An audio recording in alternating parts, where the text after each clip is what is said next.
All but one of Scotland's Euro elites have got their passports out with first legs away, but home alone are last year's Scottish Cup winners, preparing for their first European tie in 27 years. This week, Tartan Extra comes to Kilmarnock. Again, it goes towards the same player, and the flick-on takes it into danger. And indeed, does even better than that. It's produced the first goal of the final. James goes up again and gets a flick on. Yes! They've equalised! The linesman's flag is up. This goal has been disallowed.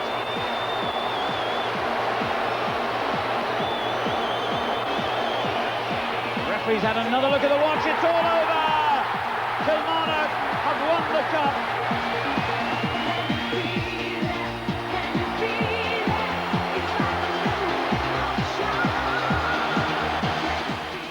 Sitting proudly on the table, Bobby, describe the day. Glorious day. A bit nerve-wracking at times, but thoroughly enjoyable. You're obviously favourites. Did that kind of put an extra bit of pressure on you? Well, we're favourites according to the media and the bookmakers, but we never seen ourselves as that, because as I said before, Falkirk got their merit, beat good teams, good Premier Division teams at the time, and we never underestimated them one little bit.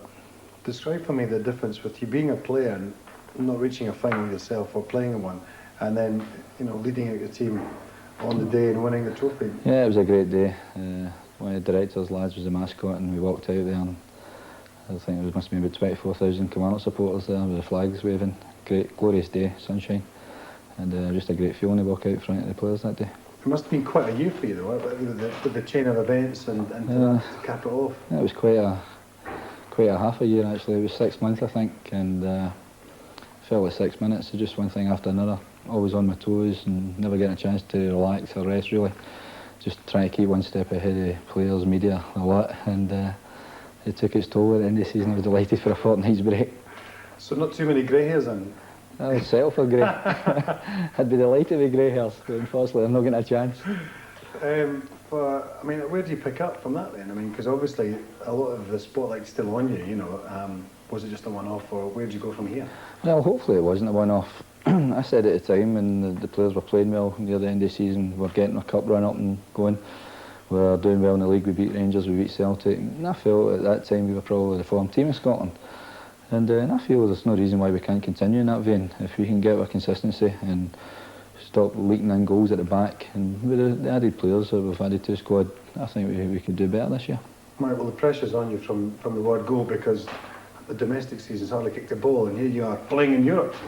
That's right. For one reason enough, we're back into the season, and the European games on top of us. We've played 2 competitive games, which is one more than what Shelbourne have done, so we've got that added advantage, and hopefully we can make that tell on Thursday.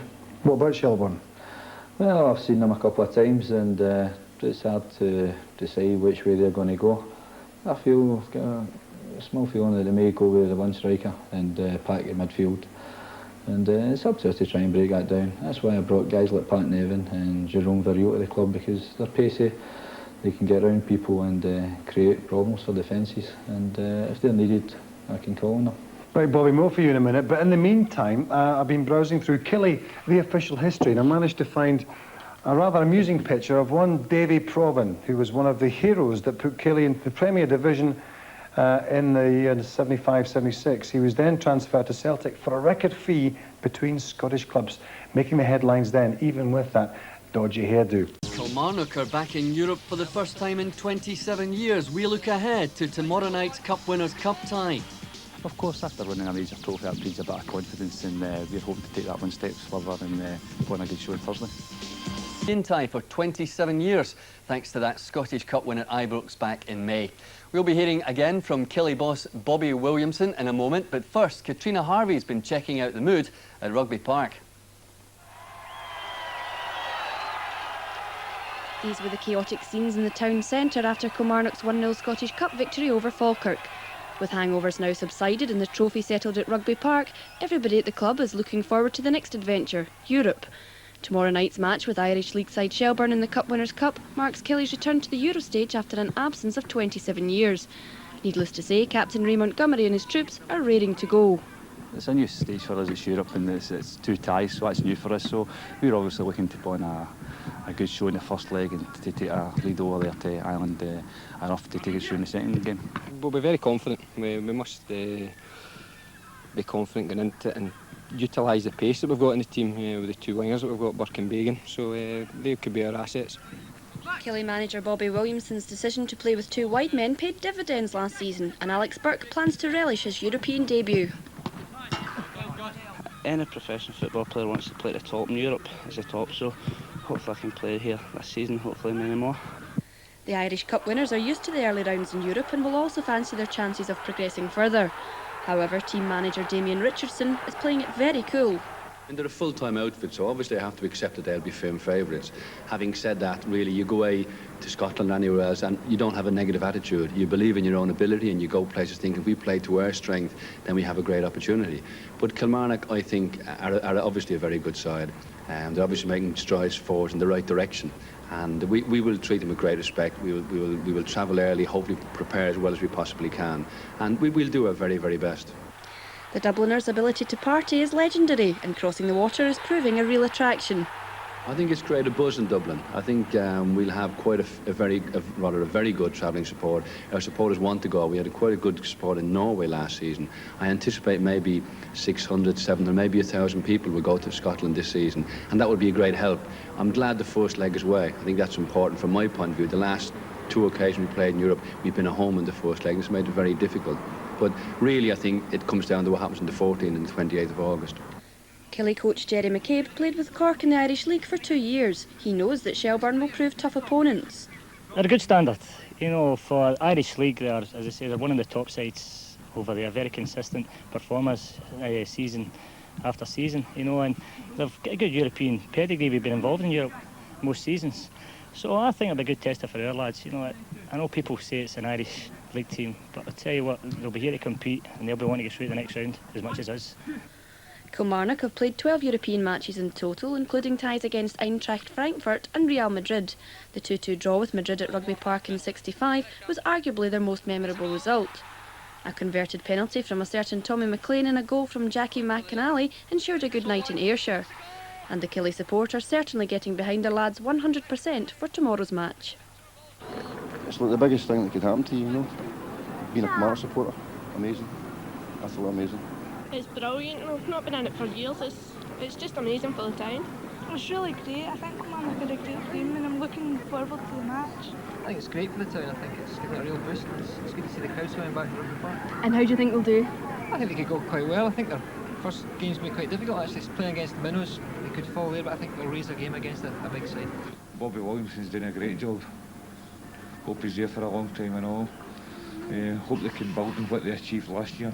I'd like to see them doing well in Europe, but at the same time I'd like to see them doing better in the Premier League. This is the start of a big era for Kilmarnock. We won the Cup and now we're into Europe and we hope to go a long way.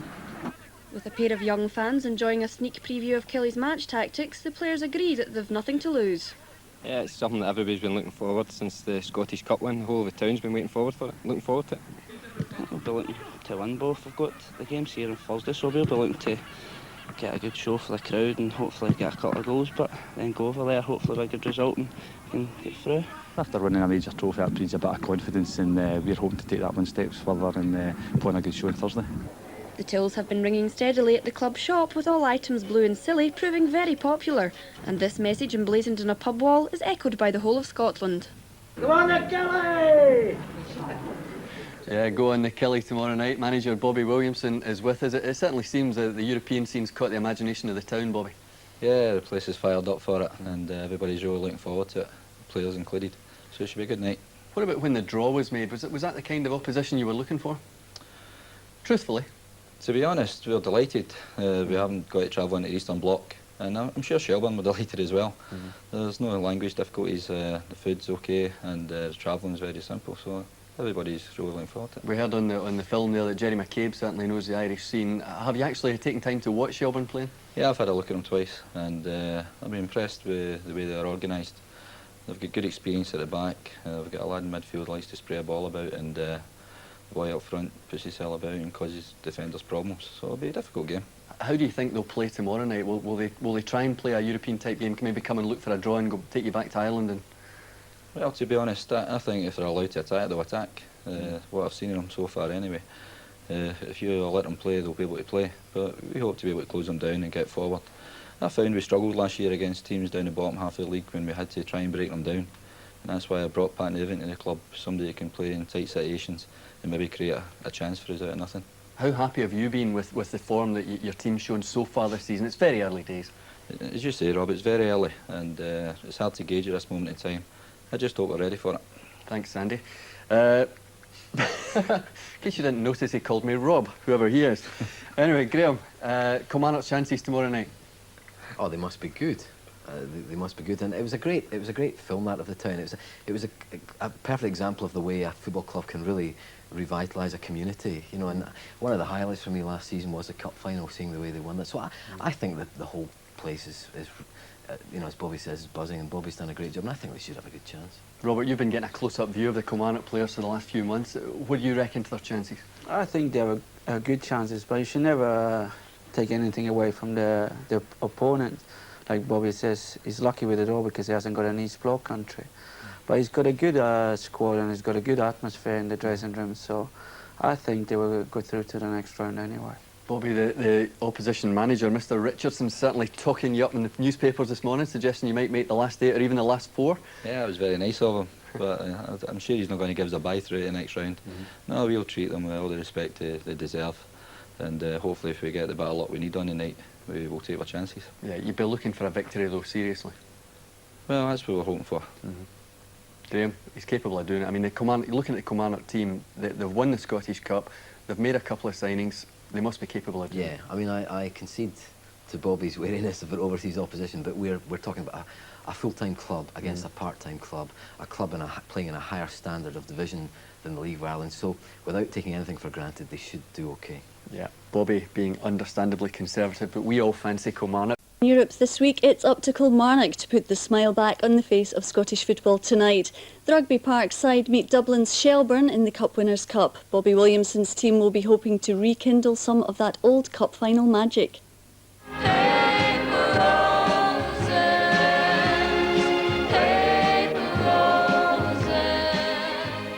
There's no doubt Paper Roses will once again ring out at Rugby Park tonight, for the love affair is back on between fans and everything that comes with winning the Scottish Cup.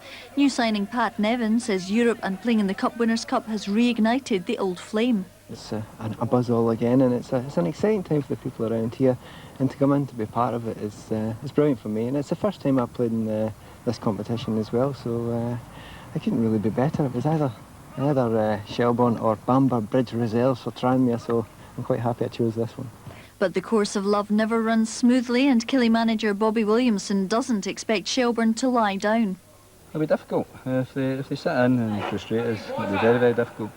But hopefully we've got the players that can create chances, and I'm sure we'll get the players that can take them. So I'm looking for a very hard game against them. For club captain and lifelong Kilmarnock fan Raymond Gummery, leading a European campaign is the stuff dreams are made of. That means everything for me, because there's been a lot of history of the club, their past games in Europe way back in the 60s and even the 70s, and it's something that I'm looking to savour and looking very much forward to. And of course Thursday night, more famously for you, is Domino's night. What are you going to do? I don't keep reminding everybody of that. I'm sorry I ever stated that. Passion killer. Well, for club chairman Ronnie Hamilton, the Cup Winners' Cup has obvious financial implications. Well, it's very difficult to put into exact financial terms what it will mean. I mean, obviously we're hopeful that we can progress and get a good run in the competition. I think obviously if that happens, depending again on the draw, I think it could be very remunerative to the club. And from a financial point of view, you'll be desperate for them to... That might even bring a smile to my face, that's right. And there's full coverage of the Kilmarnock game on European Sports Sound, only on Radio Scotland 810 medium wave. We kick off at 7 minutes past.